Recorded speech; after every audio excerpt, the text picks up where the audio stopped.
Hey, what's up mga kaballers? Maligayang pagbabalik sa aking channel. Halina't pag-usapan natin ang patungkol sa balitang Zach LaVine sa Warriors Curry pumayag, matutuloy na.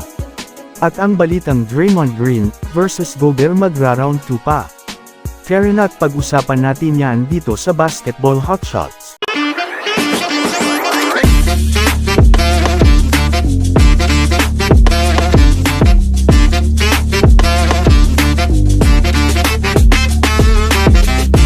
Una nga tayong ako mga kabowlers sa mainit na pinag-uusapan ngayon sa NBA.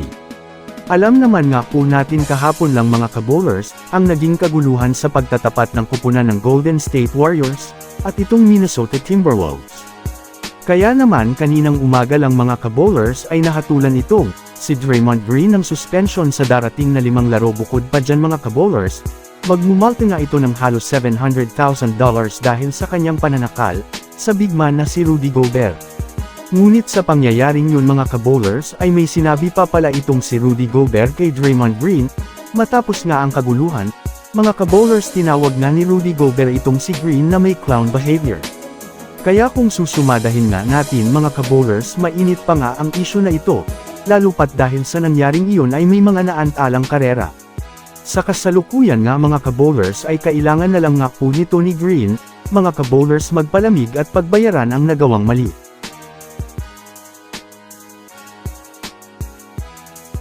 Samantala dito naman tayo ako ngayon sa pinakabagong balita ngayon patungkol sa inilabas na pahayag nitong Warriors superstar na si Stephen Curry.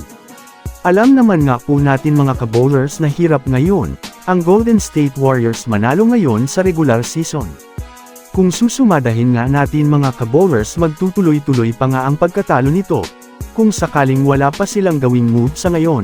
Kaya naman sa pinakabagong balita na lumabas ngayon mga kabowlers ay nagpahayag na nga itong, si Stephen Curry na kailangan na nga daw nila mga kabowlers gumawa ng move, upang mapa-improve ang kanilang lineup.